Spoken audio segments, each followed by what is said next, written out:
നമസ്കാരം. ഗ്രേപ്സിൻ്റെ മനോഹരമായ ഡിജിറ്റൽ വേൾഡിലേക്ക് സ്വാഗതം. നമ്മുടെ ഹോസ്പിറ്റലുകളിലെ വളരെ പ്രധാനപ്പെട്ട ഒരു കൂട്ടം മനുഷ്യരുണ്ട് കേട്ടോ. നമ്മുടെ OPD അസിസ്റ്റൻസ്, OPD നഴ്സസ് എന്നൊക്കെ വിളിക്കുന്നത്. നമ്മുടെ ഈ ഒരു മഹത് വ്യക്തികൾ നമ്മുടെ ഹോസ്പിറ്റലിൻ്റെ മുഖച്ഛായയാണ്. അവർ ഹോസ്പിറ്റലിലേക്ക് എത്തുന്ന പേഷ്യൻസിനെ എങ്ങനെ കൈകാര്യം ചെയ്യുന്നു എന്നതിനെ ഡിപ്പെൻഡ് ചെയ്തിട്ടാണ് പലപ്പോഴും പേഷ്യൻസിന് നമ്മുടെ ഹോസ്പിറ്റലിനെ കുറിച്ചുള്ള ആദ്യത്തെ ഒരു ആറ്റിറ്റ്യൂഡ് ബിൽഡാവുന്നത്. നമ്മുടെ ഈ OPD അസിസ്റ്റൻസിന് കുറച്ചധികം കാര്യങ്ങൾ അവരുടെ തൊഴിലിനെക്കുറിച്ച് മനസ്സിലാക്കേണ്ടതുണ്ട്. നമ്മുടെ ഈ വീഡിയോയിൽ അതിനെക്കുറിച്ചാണ് സംസാരിക്കുന്നത്. നിങ്ങളെല്ലാവരും OPD അസിസ്റ്റൻസ് എന്ന പേരിൽ വിളിക്കപ്പെടുമ്പോൾ വാട്ട് ഈസ് യുവർ ജോബ്? പലപ്പോഴും നമ്മളുടെ വിചാരം OPD അസിസ്റ്റൻ്റ് എന്ന് പറഞ്ഞാൽ ടോക്കൺ നമ്പർ വിളിക്കുന്നവരാണ്. നിങ്ങളെക്കുറിച്ചല്ല കേട്ടോ, വേറെ ആശുപത്രിയിലുള്ള OPD അസിസ്റ്റൻസ് ഒക്കെ ടോക്കൺ വിളിക്കാനുള്ള ആളാണ് ഞാൻ. ഒന്നുമല്ല, നമ്മുടെ കംപ്ലീറ്റ് ക്ലിനിക്കിൻ്റെ മാനേജറാണ്. അവിടുത്തെ ഒരു വിസിറ്റിംഗ് ആളാണ് യഥാർത്ഥത്തിൽ ഡോക്ടർ. ആണോ അല്ലയോ? ആ ക്ലിനിക്കിൻ്റെ മാനേജറാണ് നിങ്ങൾ. ആ ക്ലിനിക്ക് പേഷ്യൻ്റ് ഫ്രണ്ട്ലി ആയിരിക്കുന്നത് നിങ്ങളുടെ ശ്രദ്ധയിൽ കൂടെയാണ്. ആ ഡോക്ടറെ അടുത്തേക്ക് വരുമ്പോൾ ഇന്നൊരു ഡോക്ടർ ഇരിക്കാം, നാളെ വേറൊരു ഡോക്ടർ ഇരിക്കാം. അങ്ങനെയല്ലേ ഹോസ്പിറ്റൽസിൽ? പക്ഷെ ക്ലിനിക്ക് അവിടെ ഉണ്ടാവും. അതിനെ മാനേജ് ചെയ്യുന്ന ആൾക്കാരാണ്. അവിടേക്ക് വരുന്ന പേഷ്യൻറ്റിനെ ഇപ്പം ദന്തൽ OPDക്കാണ് ദന്തൽ ചെയറിലൊക്കെ കിടക്കുന്ന പേഷ്യൻസ് ചില സമയത്ത് സഫർ ചെയ്യുന്ന കണ്ടിട്ടുണ്ട്. കാരണം ആ ചെയർ ഡോറിനെ ഫോക്കസ്ഡ് ആയിരിക്കും. ലേഡീസൊക്കെയാണ് അവിടെ വന്ന് കിടക്കുന്നത്. അവർ മലർന്ന് കിടന്നു കഴിയുമ്പോൾ അവർ വളരെയധികം കോൺഷ്യസ് ആയിരിക്കും. ഒരു OPD അസിസ്റ്റൻ്റ് എനിക്കൊരു റോളും ഇല്ലെന്ന് പറഞ്ഞ് മാറി നിന്നാലോ? അവരുടെ വസ്ത്രം അവർക്ക് കോൺഫിഡൻ്റ് ആവുന്ന രീതിയിൽ പ്രൊട്ടക്റ്റീവായിട്ട് ധരിക്കാൻ സഹായിക്കുന്നത് തുടങ്ങി. അല്ലാതെ ഒരു ടോക്കൺ വിളിച്ച് അകത്ത് കയറ്റിയിട്ട് ഓടിപ്പോകുന്ന ആളാണോ? വൈറ്റൽസ് കൃത്യമായിട്ട് രേഖപ്പെടുത്തുക, പ്രിവെൻറ്റീവ് മെഷേഴ്സ്. നമുക്കൊരു അസുഖമായിട്ട് വന്നിരിക്കുന്ന ആളുടെ അടുത്ത് ഇന്ന കാര്യങ്ങളൊക്കെ ഒന്ന് ശ്രദ്ധിക്കണേ. ആ ഡോക്ടർ ആകെ 3 മിനിറ്റ്, കൂടിപ്പോയ 5 മിനിറ്റാണ് സംസാരിക്കുന്നത്. നിങ്ങൾക്ക് ധാരാളം സമയം കിട്ടും. ഇനി നിങ്ങൾ അങ്ങോട്ട് ചെന്ന് പറയണ്ട. എങ്ങനെയാണ് സാധാരണ ഇവർ ഇരിക്കുന്ന OPയിൽ വെയിറ്റിംഗ് ഏരിയയിലൊക്കെ ഇരിക്കുകയാണെങ്കിൽ നിങ്ങൾ ഓരോ തവണ പുറത്തിറങ്ങുമ്പോഴും കയറുമ്പോഴും അല്ലേ, നിങ്ങൾ എന്തെങ്കിലും ഒന്ന് പറയാൻ കാത്തിരിക്കുന്നവരാണ് അവർ. സോ ഒന്ന് സ്നേഹത്തോടെ ചിരിക്കുകയും ഒന്ന് സൗഹൃദത്തിൽ പ്രിവെൻറ്റീവ് മെഷേഴ്സ്, ഒരു കൊച്ചിനെയും പനിയായിട്ട് വന്നു കഴിഞ്ഞാൽ എന്തൊക്കെയൊന്ന് ശ്രദ്ധിച്ചോളൂ എന്നൊക്കെ പറയുന്ന ആ നിങ്ങളുടെ നോളജ് ഷെയറിങ്, അങ്ങനെ ഷെയർ ചെയ്യുന്നവരെ നിങ്ങളും പഠിക്കാൻ തുടങ്ങും. സോ അതാണൊരു OPD അസിസ്റ്റൻ്റ്. അവിടുത്തെ വരുന്ന ഒരാളിന് ഞാൻ ഈ IT മാനേജർമാർക്ക് പല ഹോസ്പിറ്റലിലും എന്നെ ഇഷ്ടമാണ്, വേറെ ചില IT മാനേജർമാർക്ക് ഇഷ്ടമല്ല. അതിൻ്റെ കാരണം ഈ കമ്പ്യൂട്ടർ സ്ലോ ആകും. ഉടനെ മാനേജറിൻ്റെ അടുത്ത് പറയും പുതിയ കമ്പ്യൂട്ടർ മേടിച്ച് തരണമെന്ന്. അപ്പോൾ ഞാൻ പറയും അല്ല, നിങ്ങൾ പീരിയോഡിക് മെയിൻ്റനൻസ് ചെയ്യണം.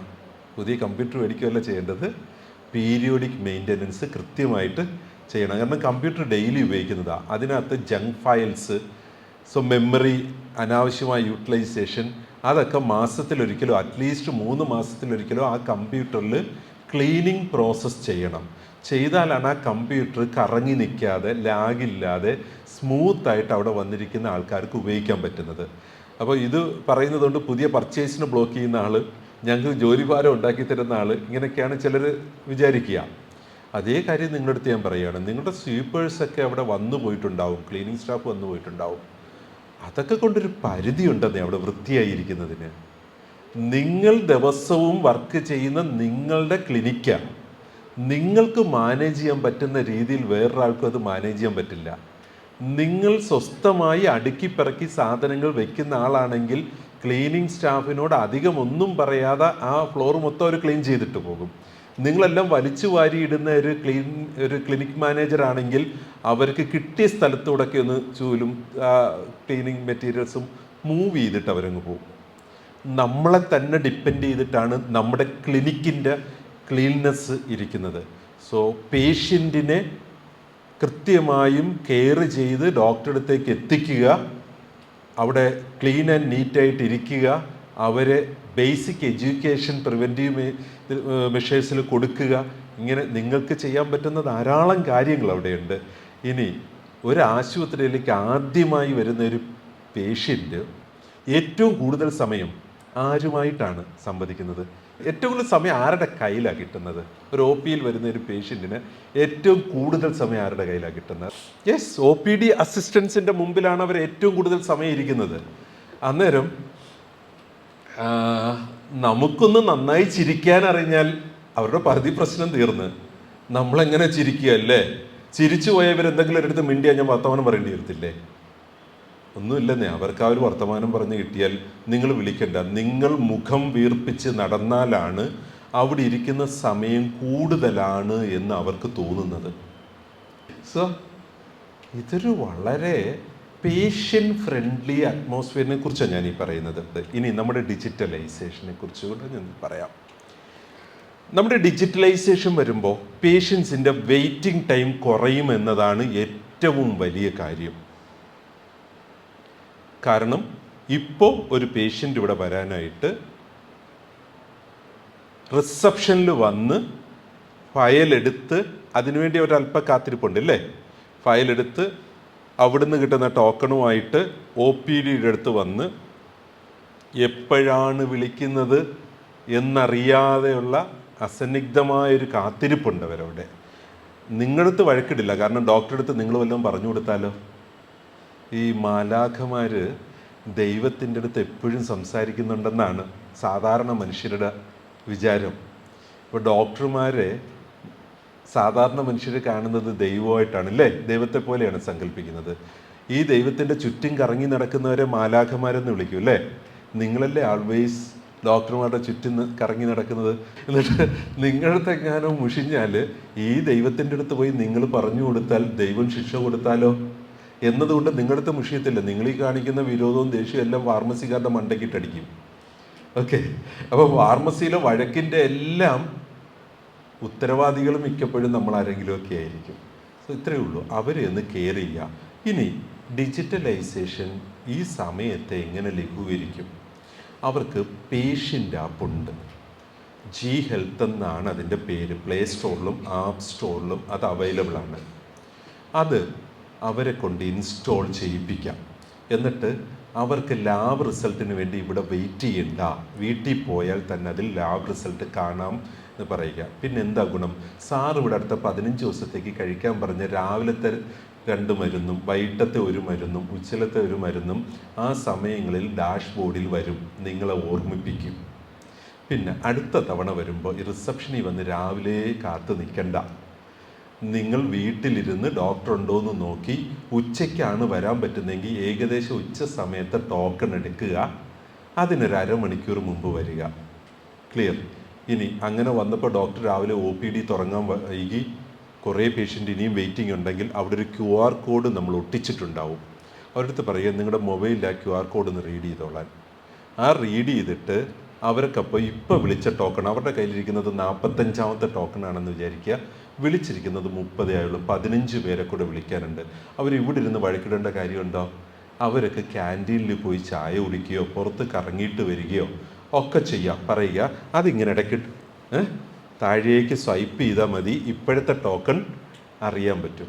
അവരുടെ 40 ആണെന്ന് വിചാരിക്കുക, ഒരു 35 കഴിയുമ്പോൾ അവർ ചായ കുടിയൊക്കെ കഴിഞ്ഞ് ഇങ്ങോട്ട് വന്നിരുന്നാൽ മതി.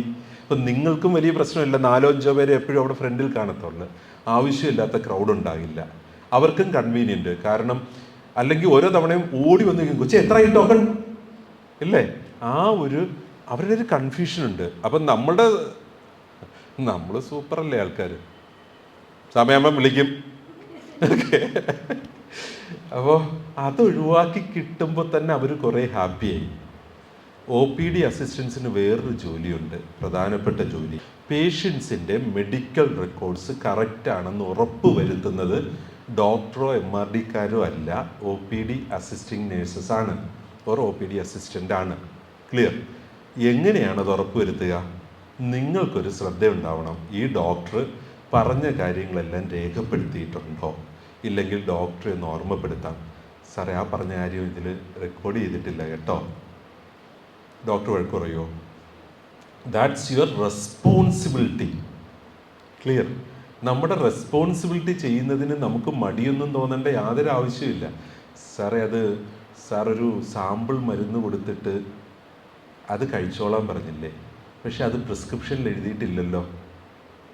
കാരണം പലപ്പോഴും ഡോക്ടർമാർ മിസ് ചെയ്യും. ഒരു സാമ്പിൾ കഴിക്കാം, സാമ്പിൾ മരുന്ന് കൊടുത്താലും അവരുടെ വീട്ടിലിരിപ്പുണ്ട് കഴിച്ചോളാം എന്ന് പറഞ്ഞാലും അത് ഇന്നത്തെ പ്രിസ്ക്രിപ്ഷനിൽ വരണം. കാരണം ഇന്നത്തെ ഡോക്ടറുടെ അഡ്വൈസാണത്, ആണോ ഇല്ലയോ? സോ അത് ഉറപ്പ് വരുത്താം. അങ്ങനെ കുറച്ചധികം കാര്യങ്ങളുണ്ട്. സോ അടുത്ത തവണ വരുമ്പം ബ്ലഡ് റുട്ടീനും യൂറിൻ റുട്ടീനും ചെയ്തിട്ട് എന്നെ വന്ന് കാണും. അടുത്ത തവണ വീണ്ടും ഒരു OP വന്നിരുന്ന് എഴുതി വാങ്ങിച്ചുകൊണ്ട് പോയി ചെയ്തു വരുമ്പോൾ ഒരു ദിവസം അവരുടേത് പോകും. സാറേ അത് റിവ്യൂവിലൊന്ന് ഇട്ടേക്കുമോ, റിവ്യൂ നോട്ട്സിൽ അതൊന്ന് ഇട്ടേക്കുമോ, എന്താ ഗുണം? നിങ്ങളൊരു 2-3 തവണ പറയുമ്പോൾ ഡോക്ടർ പിന്നെ റെഗുലർ ചെയ്തോളും. ഓക്കെ, കാരണം അവർ പല ആശുപത്രിയിൽ പോകുമ്പോൾ പല ശൈലിയായിരിക്കും. ഇവിടെ നിങ്ങൾ പറയുമ്പോൾ ഓട്ടോമാറ്റിക്കലി ശൈലിയിൽ സെറ്റാവും. അവർ ആ റിവ്യൂ നോട്ടിലിട്ടാൽ എന്താ ഗുണം? അടുത്ത തവണ റിസപ്ഷനിൽ വരുമ്പം തന്നെ ഈ 2 ടെസ്റ്റ് ചെയ്യാനുണ്ട് എന്ന് അവിടുത്തെ കമ്പ്യൂട്ടർ കാണിക്കും. കാരണം നമ്മൾ ഡിജിറ്റലൈസ്ഡ് ആണ്. അവർക്ക് അവിടെ വെച്ച് തന്നെ ബില്ല് മേടിച്ചിട്ട് സാമ്പിൾ കളക്ഷനിലേക്ക് പറഞ്ഞു വിടാം. ഇനി ലാബിൽ പോയി ബില്ലടിക്കണമെന്ന് പോലുമില്ല, റിസപ്ഷനിൽ തന്നെ ബില്ല് വാങ്ങി നേരെ സാമ്പിൾ കളക്ഷനിലേക്ക് പറഞ്ഞു വിടാം. ക്ലിയർ ആവുന്നുണ്ടോ? സോ ഇങ്ങനെ മെഡിക്കൽ റെക്കോർഡ്സ് പ്രോപ്പറായിട്ട് മെയിൻറ്റെയിൻഡ് ആണ് നമ്മുടെ OP ക്ലിനിക്കുകളിൽ എന്ന് ഉറപ്പ് വരുത്തേണ്ടുന്ന ജോലിയും നമുക്കുള്ളതാണ്. ഇനി നിങ്ങൾക്ക് മൈഗ്രേവ്സ് എന്ന് പറഞ്ഞ ഒരു മൊബൈൽ ആപ്പ് ഡൗൺലോഡ് ചെയ്യാൻ പറ്റും. വൈറ്റൽസ് എൻട്രി ചെയ്യാനായിട്ടൊരു കമ്പ്യൂട്ടറിൻ്റെ ആവശ്യം നിങ്ങൾക്കില്ല. ആ മൈഗ്രേവ്സ് മൊബൈൽ ആപ്പിൽ വൈറ്റൽസ് എന്ന് പറഞ്ഞ ഒരു ഓപ്ഷൻ വരും. ഇന്ന് അപ്പോയിൻമെൻ്റ് എടുത്തിരിക്കുന്ന പേഷ്യൻസിൻ്റെ വൈറ്റൽസ് എൻട്രി ചെയ്യാൻ ലിസ്റ്റിൽ കിട്ടും. ക്ലിയർ? സോ അങ്ങനെ ഡോക്ടേഴ്സിനെ സഹായിക്കാൻ നിങ്ങൾക്ക് പറ്റും. വൈറ്റൽസ് നിങ്ങളിവിടെ എൻട്രി ചെയ്താൽ അവരുടെ കമ്പ്യൂട്ടറിൽ എന്ത് കിട്ടും? വൈറ്റൽസ് കാണാൻ പറ്റും. ക്ലിയർ അല്ലേ? നമുക്ക് ഈ ഹോസ്പിറ്റൽ ഏറ്റവും നന്നായിട്ട് നടത്തേണ്ടതുകൊണ്ട് നിങ്ങൾ OPD അസിസ്റ്റൻറ്റുമാരുമാണ്, അതേസമയം ഡോക്ടർമാരുമാണ് എന്ന് ചിന്തിക്കുക. കുറേ കാര്യങ്ങൾ നിങ്ങളുടെ റെസ്പോൺസിബിലിറ്റീസ് ഡിജിറ്റൽ ആക്കുന്നതിനെ കുറിച്ച് പഠിക്കാൻ പറ്റും.